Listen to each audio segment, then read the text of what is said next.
Welcome to HighLife. My guest today is Muneer Al Busaidi, best-selling author of the book Power Persuasion, international speaker, and leading impact coach. Hi, Muneer. Hey, how's it going? You are basically an expert in all things communication, influence, persuasion. That's what you go out and teach the world about. Yes. So tell me about your background and Right. where did you start and how did you get to where you are today? So growing up, I was not confident. I used to believe that people were born with the ability to be confident, to be charming, to be persuasive. I was not. So at school, I was bullied. I was the most awkward kid. When I do my talks, I show this picture of me with really big, thick glasses and just very awkward. And I used to look at people. I used to, at school, at like some of my cousins, and they were so persuasive, influential, and I always wished that I could be that. Do you think, sorry, just to go back on that, do you think some people are born with that? Can you be born with that? Look, I think people are born with a range of abilities, but everyone can improve. I truly believe that it doesn't matter where you are. It's like when you start football, some people start off at a better starting position, but anybody can learn. Anybody can outgrow someone that starts off with a better ability. And so that's what happened to me. I initially thought that it was not possible. Right. I believed that people were born with it and that you could only be born with it. I suppose what happened is, one day after a lot of bullying and, a big fight at school, I came home and I picked up this book, which was How to Win Friends and Influence People. And I think that just began my journey of, hey, it's possible to change. I was learning a few techniques and I was like, oh, wow, you can improve. And so this kind of began my process of learning. But it was really after university. I went to university in England, and after university, all my friends were getting jobs in like KPMG, all these like consultancy firms, etc. And I couldn't get a job. And the first job I got was door-to-door sales. Nobody ever grows up wanting to do door-to-door sales, by the way. But on my first day going there, I remember like the guy that took me out was so charming, so influential, so persuasive, so just had a great way with people and great way with me. And I was just like, wow, I really kind of want to do this. I want to be like this person and the people that I was learning from. And so this kind of began my journey into like deeper influence and persuasion. And it was hard, growing, like working in door to door in UK weather. And I'm from Oman, right? Oman people are very friendly. Like you knock on anyone's house, they're going to be very hospitable. In the UK, it was a very different experience. When I was knocking on people's doors, it was a huge learning curve for me. And so, a couple of months in, I was about to give in. I was about to give up. I was like, I can't do this. Especially because I was working on pure commission. If you don't sell, you don't eat. And my leader one day came up to me and said, look, I get it. Some of your friends are doing bigger things. Where you come from, maybe people are friendlier. But I have one piece of advice for you. Don't wish it were easier. Wish you were better. It's I love that. And that really stuck with me today. It's a quote from Jim Rohn that he got, and he was like, listen, you train at altitude, you're going to be a lot more capable of handling every single situation. And he said, just take things into your own hands, learn, because the more that you learn, the more that you're going to earn. So I said, you know what? Okay, I'm going to do this. And I started to learn more and more. And it was true. The more that I started to learn different skills, the more that I applied, the more that I earned, the more that my sales would improve. And at one point, I became #1 salesperson in the UK. Then I trained some of the #1 salespeople in the UK. And this kind of built a a desire in me to learn everything that I could about influence and persuasion. And so even after I left that, I kept wanting more. I was like, I learned from every single person, every single human behavior aspect that I could find. I learned NLP, hypnosis. I was like, these guys are making people quit smoking in a day. So like, that is next level persuasion. How do they do that? So I wanted to learn as much as possible. And that's how I got to writing a book. And after learning all these different modalities, working in corporate sales, door-to-door sales, all these different things in marketing, I just wanted to put everything together. And that's where we are right now. Very interesting. So then how did you get to... So you were doing door-to-door sales. Yeah. You ended up being very successful in that. You then decided to write a book. How did you get to coaching organizations like Etihad Airways and Standard Chartered Bank? I mean, that is next level. So how did you get to that?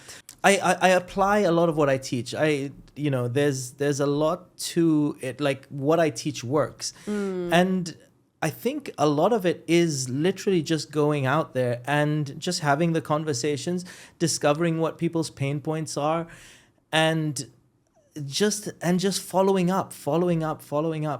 I just got back from South Africa. I was working with Google. Google is a huge client, and I got them through, I made the right contacts, and then I just followed up. And we're talking about following up for like a couple of years. Like most salespeople give up after 1 or 2 follow-ups.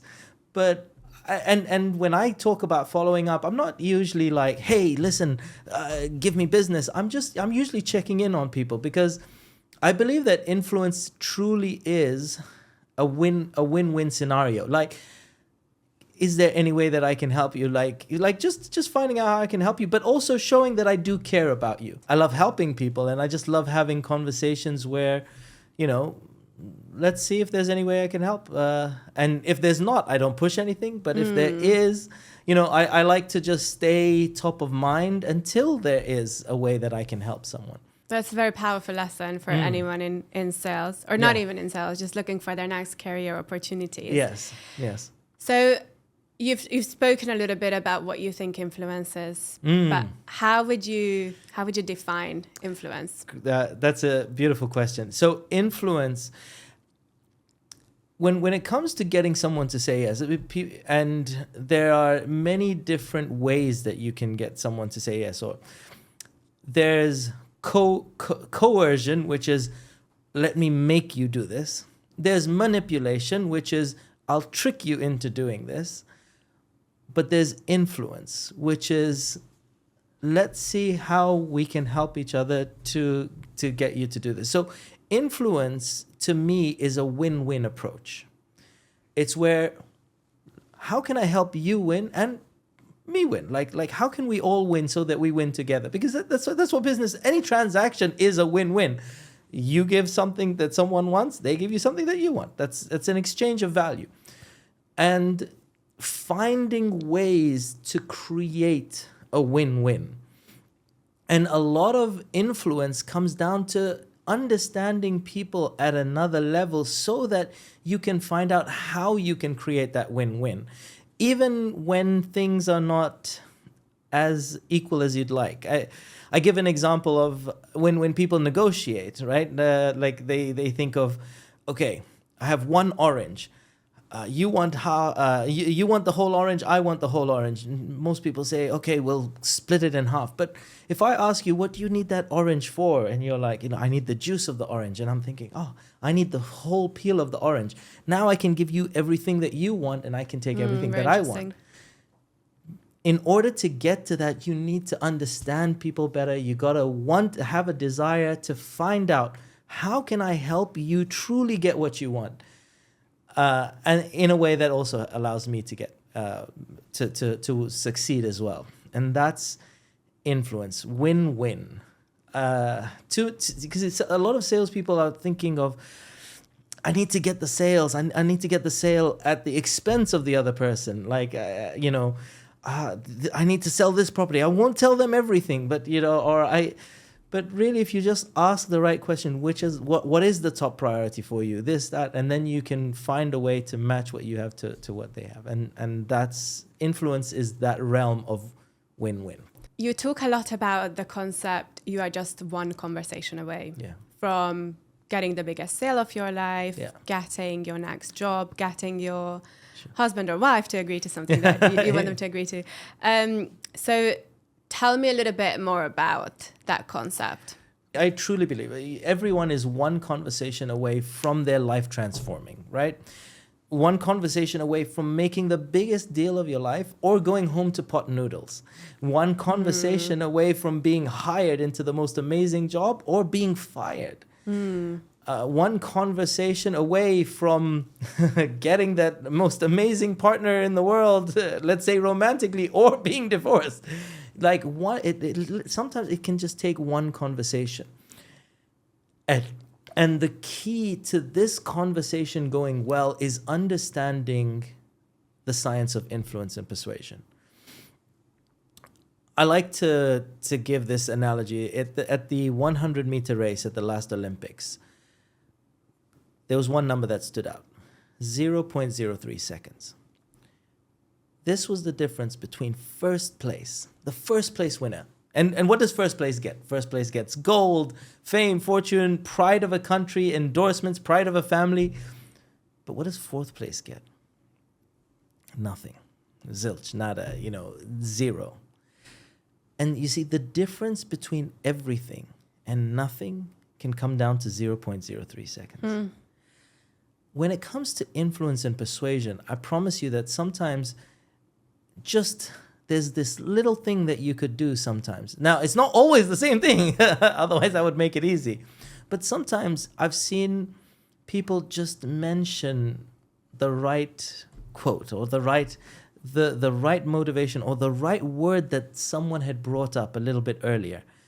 And that is very, very powerful. Remembering a birthday, something like that, or asking about the kids, something. Sometimes it's tiny. But sometimes it's just that 0.03 seconds, which is the difference between someone going saying yes or the conversation going really badly. And influence and the science of influence and persuasion is that ability to know what do I need to do that will just take me over the edge, that will allow me to get someone to say yes. So then how do you get people to say yes? You've brought up a few examples of how it could be a little thing of just bringing up the right quote, but there could be a million gazillion examples like that. So how would you summarize? Are there some pillars that you can rely on when it comes to getting someone to say yes? I like to talk about three main pillars that are very powerful when it comes to influence and persuasion in general, and or getting sales in general. So let me start off with strategy. Okay. Now, when it comes to strategy, in fact, I'm going to take out a little card deck for you. Please do. Strategy is understanding how conversions work, how sales work. See, most people, they come in and they go, and let's say ACEs are sales, right? And they go and they start looking for the sales. And they go and they look for sales, At this point, they're getting frustrated. And they haven't got a sale. What's wrong with me? And then people start taking shortcuts and turning a few cards over. And then they might miss some sales in there. But sales is ultimately about, or understanding how sales works is understanding that there are always, no matter how hard you work, there are always aces in the deck. Mm-hmm. Now, sometimes those aces can come right at the beginning. Sometimes you get lucky. Sometimes they come right at the beginning. Sometimes they come spread out throughout the card deck. But sometimes they'll come right at the end. And knowing that, understand, the first principle of understanding a strategy is knowing that there are always aces in the deck. And what I mean by that is understanding that every single person has a conversion rate. That when I did door-to-door sales, I would have to speak to 100 people in a day. Some days when I'd get sales a little bit early on, I'd be like on top of the world. I'd get all my sales. I'd turn all the aces out. But some days in my early on in my career, when I first started door to door, I wouldn't get a yes for about 70 people. And I used to get so disheartened and I'd start giving up, and then I wouldn't get sales that day. And I'd just be like, it's a bad day. I blame the people, the market, whatever it is. But the days that I became consistent were the days that I believed no matter what, and there were some days where I would speak to 90 people and I would get no's, and I would say, I know that out of 100 people, there are always 4 people that, whatever the number is, 5 people that say yes. And I would get my sales within the last 10 people that I'd speak to. Out of 100 people, everybody has a conversion rate. Some people it's 5%, which means 5 out of every 100 people will say yes. Some people it's 1%. 1 out of 100 people will say yes. Some people, it might be, I heard once that scammers were 0.01%. But they knew that they had a conversion rate and they wouldn't give up so they just spoke to more people. So is it a numbers game? It's a numbers game. And once you understand that you have a number, I know that out of 100 people, 5 are going to say yes. If I want to double my sales, I will speak to 200 people. I will, so you just start to double your numbers and things like that. But surely, with the power of persuasion, you can improve your odds. Yes. So you can improve that 5 out of 100. 100%. So what else can you do? So the first part is understanding that you've got a number, because that allows you to plan. Now, once you've done that, now you can improve, right? And you start out of 100, you start to get better, so that 5, 6, 7. So how do we do that? The second pillar is delivery. Now, what do I mean by delivery? You go to any call center, and I promise you there will be 2 people with the same exact script. One will get 5 times the sales just because they understand how to deliver in a more powerful way. So delivery is understanding that your body, your tonality is the soundtrack that makes people feel certain about what you're saying. So, for example, if I come and talk to someone and I say, this is a good property, they're not going to believe me. But if I go, this is an amazing property, and my tonality emphasizes, that is extremely powerful. So understanding your tonality, and that's what I mean by delivery. Yeah. What about body language? So this is a great one. So funnily enough, body language. Actually, I'll give you the stat. So Albert Mehrabian is a scientist in the 70s. He did a study, and he found that when we speak, only 7% of our communication, when we're communicating emotions and in person, okay? And sales is communicating emotions. When we're communicating in person and communicating, only 7% of our language is the words we say. 55% is body language and 38% is our tone of voice. But how we move our body affects our tonality. Mm-hmm. So the 55 and the 38 are actually combined. So, for example, when I do my trainings, for example, I ask people to create a tonality of certainty. And if you look at any politician or someone that's very convinced, or your best friend that's telling you have to go to see a movie or a restaurant, they don't say you have to see this movie or go to this restaurant. They punctuate and they hit the air in some way. They hit and they punctuate their words.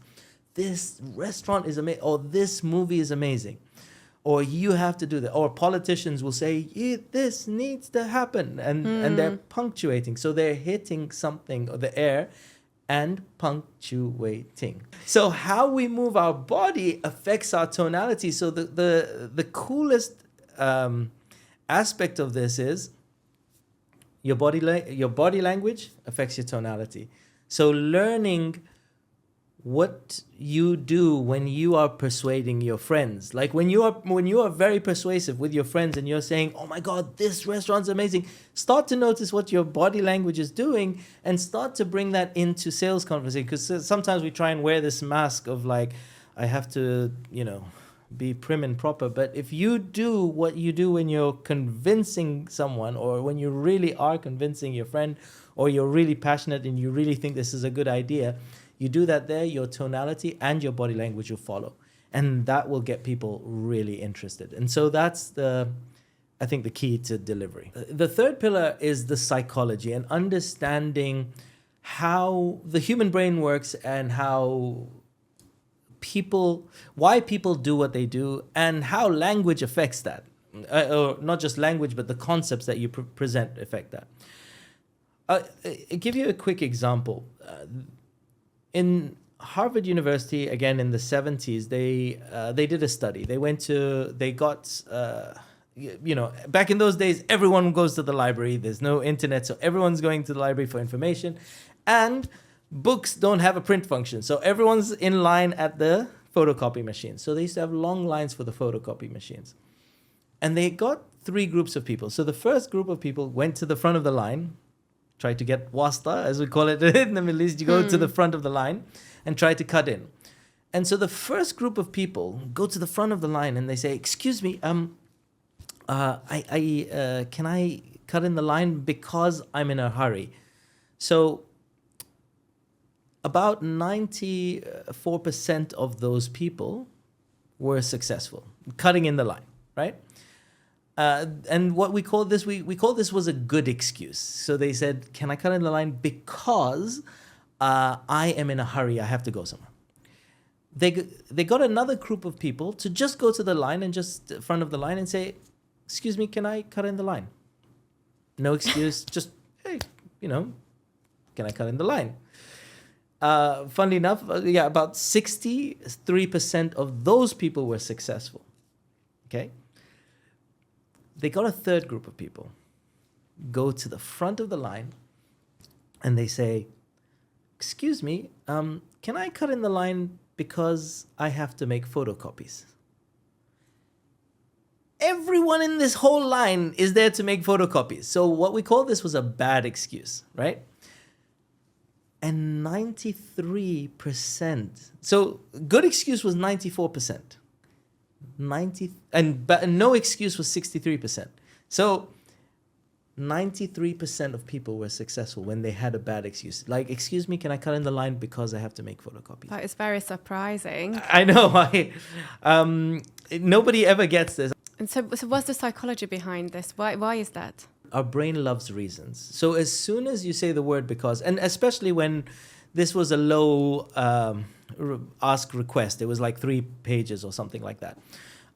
And it was a low ask request. So as soon as you say, excuse me, can I cut in line because, as soon as we hear the word because, in a lot of, they're like, okay, the person had a reason. Now, this is a low risk ask. I mean, you go to someone and you say, excuse me, can you give me your house because I want one? It's not going to work most of the time. I don't know. But the word because is extremely powerful. If you don't give people a reason, they'll make up their own as well. And so when you want to be persuasive, understanding the language, like people think of let's say hypnosis as woo-woo, but it's not. It's literally understanding how language affects the brain. And if I give someone a reason, they are more likely to do it. Now, will it mean they will do it? No. But everything is about increasing your chances. When I say you should do this, when I say you should do this because blah blah blah, I've increased my chances. Does it mean you'll do it? No. But understanding that people love reasons, and And if you don't give them a reason, they'll make up their own. You mentioned hypnosis, and that's actually something I've been wanting to ask since Yeah. you mentioned it in the beginning. Yeah. So can you explain to me the scientific basis for hypnosis? Perhaps not the scientific basis, but I'm going to give you an Right. understanding of just a little bit of how it works. A lot of people think, "Oh, I've never been hypnotized," but it's like saying, I've never exercised." Just because you haven't been to the gym doesn't mean you don't exercise, because you exercise every day. Like if you walk from here to the lift, you're exercising. Or if you walk from your car to the house carrying shopping bags, that's a form of exercise. And so people go through forms of hypnosis every single day. So hypnosis is based on two things. One is a trance state. And a trance state is where all of your brain's resources, your unconscious and your conscious mind, are aligned into one thing. So it's like have you ever read a book and you've read the first line again and again and again? That's the opposite of a hypnotic state. Right. That's where your brain is all over the place. Yeah. But have you also read a book where you just got so sucked in and you just you read a whole bunch of pages and you don't know where the time is gone? That's sort of a trance state. You're right. Two very different states of mind. Exactly. You go to a movie and you watch a movie. You're not sort of thinking about, oh, I need to do my laundry, I need to do this, I need to do that. It's where all of your brain's attention is watching, and you're literally you're moving during a car chase and you're looking at pictures on a screen. It is a hypnotic state. All of your brain's resources are engulfed in something. So there's multiple trance states. There's a racer about to race. There's a fighter. There's a dancer that's just getting lost in the music. These are all states of mind where your whole brain is focused on one activity. The flip side of that is language. And so you have a trance state, and when you combine it with language, like I'm sharing with you, like the words because. I'll give you a couple of examples of words and how words affect how we think.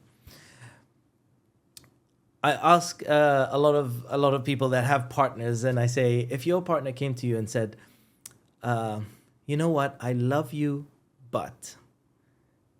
how would you feel? Ouch. Yes, exactly. So understanding how words affect how we think. So the word but literally negates everything that you say before it. So if you're saying, listen, you're going to like this, but the person's going, oh, no, I'm not going to like this. So understanding how words and where you place them affect how we think. Like I tell people, okay, if you want to put your butt in the right place, that's going to help you in your influence and persuasion. In other words, like which means, for example, we are also meaning-making machines. So again, and as people, we're also lazy. So if someone tells us something, we'll create a meaning for it. Like, this person didn't say hello, they don't like me. We've created a meaning. But also giving people meaning is very powerful. So just understanding how when you combine language and a trance state, that is very powerful. And so we experience trance states every single day. We experience language every single day. We're not taking ingredients that are crazy woo-woo, but we're just like I mentioned the exercise example.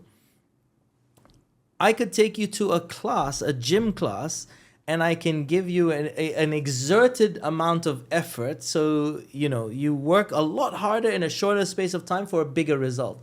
And that's the same as hypnosis. You can do a lot more in a shorter space of time. So that's what happens in a hypnotic session. They'll do a lot more in a shorter space of time for a bigger effort. But it doesn't mean that people don't experience the elements that make up hypnosis on a daily basis. Is there a way to get people to like you? Can you hypnotize someone to like you? Or to get people to like your product, whatever Yes. it is that you're trying to get Yes. them to like?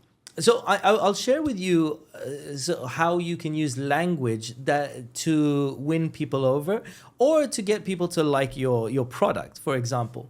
And again, I think I want to start this off by saying there's no surefire way of doing anything. Like hypnosis isn't like you can't just get someone to do something they don't want to do, or that's against their values. But there's ways to increase your ability to persuade, to be more likable, and to get people to like your product. So let's talk about the use of language, for example. If I say let's take this water bottle, right?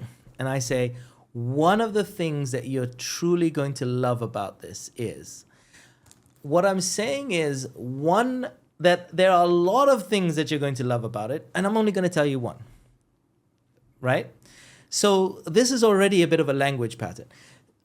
If I'm speaking, if you want to compliment someone, and you say, one of the things that I truly appreciate about you is, and then you tell them something that is much more is going to win you a lot more favor, or they're going to appreciate that a lot more than if you just give them a compliment. Does that make sense? Right? So when people think about they want to win a client over, they want to become the agent for someone looking for a property. Just to summarize everything that you have been saying so far, sure. They shouldn't be focusing on selling really themselves. They need to focus on complimenting the client themselves.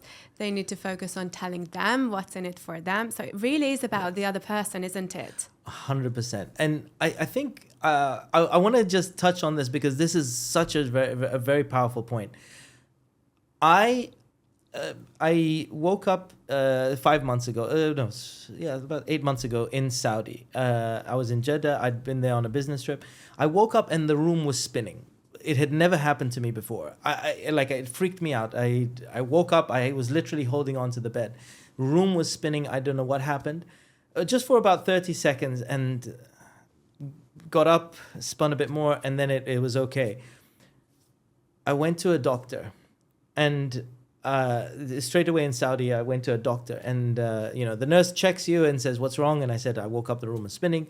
She's like, "Okay, cool, no problem. I'll get you to see the doctor." The doctor came in, read my report, and said, "Okay, your room is okay. Here, this is what you need." And I was like, "You're not gonna ask me anything?" He's like, "No. This is based on what you said, and this is what you need." And I just didn't feel right. Like I'd never been to this doctor before. I live in the UAE, so this was a new doctor. But I didn't feel right. He just pushed his product on me, and didn't ask me any questions. And so and what I like to say is I was a buyer in heat. I had a problem so I needed the product. I could afford the product. I wanted the product, and I wanted it now. Mm-hmm. I wanted a solution. But because he pushed something on me, it turned me away. Right. I came back to the UAE. I was like, you know what? I'm going to get 3 opinions. Went to the second doctor. Second doctor just went in and was like, okay, tell me what happened. And I was like, a room was spinning. Has this happened before? What had you been eating? Have you got any history in your family? What is that? Look up, look left, look right. Let me see your ear. Cough once, whatever. Asked me a whole bunch of questions. What is your work like? What do you do on a day-to-day basis? Has this ever happened before? Asked me a whole bunch of questions. And then the magic words, which I think is the easiest sales pitch for anyone, really. Based on everything that you've told me, I think this is perfect for you. And even though at that point I was in my head, I was going to get 3 opinions.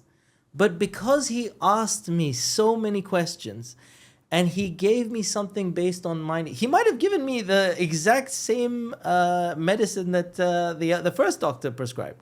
But because he asked me so many questions and then based it on me, I was like, okay, I'm going for this. So I went from someone that was going to get 3 opinions to now saying, okay, I'm going to take action now. And so just wanted to, based on what you said, I think that a big part of influence and persuasion is understanding what already influences someone and using that to influence them. And that is by asking a lot of questions. So let's say you already have a client, you already have someone committed to buying something, but it comes to negotiation. So then do you have any advice for how to negotiate efficiently? The biggest part of negotiation is getting as much information as possible. And I think a lot of the times the problem with negotiation is a lot of people think of it as a zero-sum game. That means like if there's 100, I take 70, you take 30, but we're going back and forth on this. When you are able to bring in additional elements that you can start to negotiate. So for example, it's not just the 100. Let's say, okay, but what else is important to you? What about how long the payment terms are? Or what about installments? Like you start to add all these other elements, and then you have multiple levers that you can start to persuade and push with. Now, one of the ways that you can get a lot of information, and this is a technique taught by Chris Voss. Now, Chris Voss was an FBI negotiator. He had to negotiate with people that we're literally talking about hostage takers and things like that. So he would, like, there'd be a hostage situation. He'd come in and he'd have to speak to the hostage takers. Very high stakes situation. High stakes situation. You say the wrong thing, and when you say the wrong thing, you can literally blow a fuse.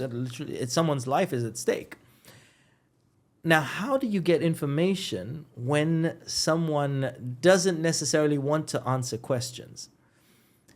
And there's a technique called mirroring, and mirroring questions are literally where the person is saying saying something, and you just repeat their words as a question. So, for example, what are you interested in? What hobbies do you have? And the person says, I like basketball, football, ice hockey, and sewing. You go, sewing, and the person says, yes. And now they've opened up. They would naturally start talking about sewing, for example. A person may get upset if you ask a random question that has nothing to do with what they've said. But when you ask a mirroring question, you are demonstrating to someone, hey, I'm listening to you. Like, I'm curious about what you have told me. I would like more information about what you have said. And so repeating what someone has said as a question, so like I don't want to do this. You don't want to do this, or whatever it is. I want this, and this. You want this? And so repeating that as a question to get more information allows you to build rapport while also getting information, even when the person's difficult. Yeah. So you've mentioned Chris Voss, you've mentioned How to Win Friends and Influence People, the Harvard study, quite a few people's works and different studies that have influenced your work. So other than your own book, which obviously everyone should go and get and read and learn from, who else are the speakers, psychologists in the field that influence your work, or that you would recommend other people to go listen to, read? I started my journey a lot with Dr. Richard Bandler as the guy that created neuro-linguistic programming. So when I talk about the language and the psychology, I've learned a lot of influence from that front. The tonalities, Jordan Belford was really pretty good at that.